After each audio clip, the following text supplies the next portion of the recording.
أعوذ بالله من الشيطان الرجيم بسم الله الرحمن الرحيم ولئن أذقنا الإنسان منا رحمة ثم نزعناها منه إنه ليئوس كفور ولئن أذقناه نعماء بعد ضراء مسته ليقولن ذهب السيئات عني إنه لفرح فخور إلا الذين صبروا وعملوا الصالحات أولئك لهم مغفرة وأجر كبير. نننی درس کې به انشاءالله العزیز سورة هود پارہ نمبر 12 رکو نمبر 2 آیات نمبر 9 10 11 درې آیاتونه چې هغه ویلې کېږي. د مخکې آیات کې تیر شو الا یوم یأتیهم لیس مصروفا عنهم وحاق بهم ما كانوا به یستهزئون. خبردار چې کله د الله عذاب څخه هغه دوی تراشي نو بیا به دغه الله عذاب لره واپس کون کې څوک هم نه څوک به هم دغه نه د الله د عذاب واپس کول نه شي دا به نه لري کېږي. نو اوس دې آیات کې الله جل جلاله د انسانانو نه ګویا یو شکوه کوي د هغوی چې نو هغه یو حالت ذکر کوي چې دا انسان څومره د ناشکرۍ حالت نه نو هغې سره ژوند تیری. الله وی ویله ان ازقنا الانسان منا رحمتا که چېرته وسکو مونږ چې نو هغه بني ادم انسان ته د خپل طرف نه څه رحمت ثم نزعناها منه او بیا مونږ دغه رحمت دغه نو د انسان نه واپس واخلو نو چې کله مونږ د باندې دغه انعام او رحمت وکړو بیا د نه دا واخلو انه لیئوس کفور نو بېشکه دغه انسان دغه وخت کې دی نو هغه نا امید او ناشکر شي. اوس رحمت نه څه مراد دی؟ نو رحمت دی د دې مفهوم چې نو هغه عام دی. مفسرینو لیکلي دي د هغې نو هغه لوی مفهوم دی. رحمت کې اولاد هم داخل دی. رحمت کې جای نو هغه په جایز طریقې چې کم مال وګټلی شي حلال مال پکې هم داخل دی. رحمت کې جای نو هغه په جایز طریقې چې کم عہده او منصب انسان ته میلاو شي هغه پکې هم دی. عقل پکې هم دی. صحت پکې هم دی. نیک صالح پرمندر اولاد پکې هم دی. سوره چې هم انسان ته به کم شیز باندې سکون رسی راحت او آرام ورته رسی نو دا ټول د الله پاک څخه د دې تعبیر کړي پر رحمت سره. نو الله وی کله چې مونږ انسان له دغه رحمت ورکو او بیا د دغه نه اورستو څه زمانه اورستو ثم نزعناها بیا د انسان نه دغه رحمت مونږ واخلو انه لیئوس کفور نو دا انسان ډیر نا امید او ناشکر شي.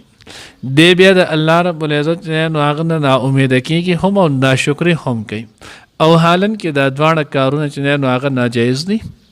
الله رب العزت نو هغه فرمان دی لا تقنطوا من روح الله تاسو د الله د رحم نه نو هغه نا امیده کېږئ ما د الله رحم نو هغه انسان سره هر وخت دی. د الله د رحمت نه به نا امیده کېږي نه.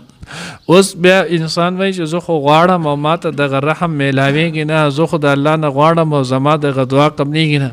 نو بعضې کله ته د الله د طرف نه به دغې کې څه ازمیښ امتحان وي یا داسې چې د انسان داسې یو څه ګناه وي چې د هغې ګناه د وجې نه د هغه د منځ کې نو هغه ورته حایل جوړ شوی وي نو د هغې حایل په بنا باندې نو هغه رکاوټ په دې کې راځي. نو الله رب العزت وی مونږ چې نو هغه د دقه وجې نور څه چې نو هغه نه. اوس چې کله د انسان نه دغه واخیستلی شي نو دی بیا نا امید او ناشکر شي. نو نا امیدي دا ناجایز ده. ناشکري دا چې نو هغه ناجایز او لوی ګناه دی. ځکه الله رب العزت وایي که تاسو شکر ادا کو نو زه به تاسو نه دا نعمت نور سوا کړم خو که چېرته مو ناشکري وکړه نو بیا یاد ساتئ چې زما عذاب چې نو هغه ډېر سخت دی. بیا د الله رب العزت پکړ چې نو هغه ډېر زیات سخت وي. نو انسان په ځای د دې چې دی نا امید او ناشکري وکړي دله دا نه و پکار بلکې دله په خپل چې نو شاته ماضی باندې نظر اچول پکارو چې ماله الله رب العزت دا انعام او احسان را کړو نو بیا خدای پاک زمانه دا نعمت او احسان ولې واغستو. نو دوه وجې چې نو هغه کېدی شي یا خو د انسان نه د دغه نعمت ناشکري شوي ده نافرمانی چې نو الله پاک شي ګناي کړي دی نو چې کله ګناي کړي او ناشکری کړل نو الله پاک د انسان د نعمت د هغه ګناو د ناشکری په وجه باندې اغسته په تور د سزا باندې جو پکار دا چې د انسان نا امید کیږي نه بلکې د الله ته توبه وباسي د خپل دغه ګناه څخه نو هغه معافي تلافي وکړي چې الله پاک ورته دغه نعمت دوباره چې نو هغه بیا مهیا کړي ځکه الله رب العزت زمونږ العیاذ بالله زمونږ د انسانانو په شانتي نه چې چاله څه شی ورکه او پاغي کې غرض کې غرض ولا هغه پوره کوي جوړ کوي ولا که غرض ول نه پوره کوي خبر ول نه مني چې بیا ول نه ورکوي که الله ته عفو کی نن زمونږ زکات هم په دغه جوړ ورکو زمونږ سرسایم په دغه جوړ باندې د زمونږ چا سره احسان هم پدې دی کما ته کې او زما سره خط تعلق ساتي جزو ول ورکوم او کداغه نه کې جبه ول زنه ورکوم اگر کاغه بیا زما حقدار ډېری زما ته نږدې ډېری زما ته رشته په اعتبار سره غوڼ په اعتبار هر اعتبار باندې بیا نه کوي نو الله خو دې سینه دی او دویم یا الله پاک انسان د نعمت نه هغه په دی وجه باندې واپس واخلي چې د انسان له الله پاک نور ترقی ورکړي درجات چې نو هغه ول سیوا کوي په تور د امتحان دي سو کوي نو ګیده س ګناه نافرمانی نه یو بیا هم د واغستلی شي نو بیا دې صبر وکړي او چې کله دې صبر وکړي الله پاک ولا مقام او درجه نورم سیوا کوي نو دی وجنه الله دې نا امید او ناشکر کیږي دا دوانه کارونه بنکې دا دوانه حرام دي ولئن ازقناهم دویم آیت کې الله پاک وایي که چرته مونږ د انسان توسکو نعما اچنه آرام نعمتونه بعد الضراء ورسته چې نو هغه د مصایب او تکلیفونه مست هو چې هغه رسیدلی ودته ليقولن ذهب السيئات عني نو دی وای بس زمانه خود تکلیفونه ارسه بالکل لري شي نه مړه مون خود پلار نیکه د وخت نه نو هغه خره روان یو سړی مونږ چې نو هغه چرته سخت لیدلې او مونږ چې نو هغه خدای جو دایو د چې نو هغه کوي او په دغه باندې د خوشحالي اظهار کوي خود څنګه خوشحالي د تکبر خوشحالي د فخر خوشحالي نو خدای الله په نعمت باندې خوشحالي کول دا چې نو هغه په کار ده خو الله چې دلته په تور د زم ذکر کړل نو دې په نو هغه خوشحالي کوي نو داسې خوشحالي کوي چې کم کې فخر او تکبر چې نو هغه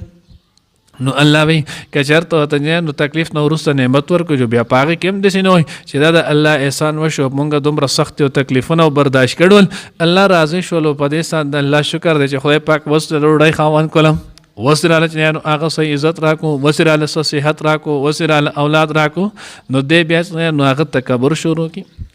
الا الذين صبروا وعملوا الصالحات علامه فرار رحمه الله فرمای تاسو په نه پوهیږئ شاید خو هغه چې دلته دا استثناء دا چې نو استثناء منقطع ده یعنی چې هغه لیسو هغه کسان چې هغه د قشانتی نه دی کم کسان چې هغه صبر کوي او اعمال صالحه کوي دا ما قبل نو هغه چې هغه استثناء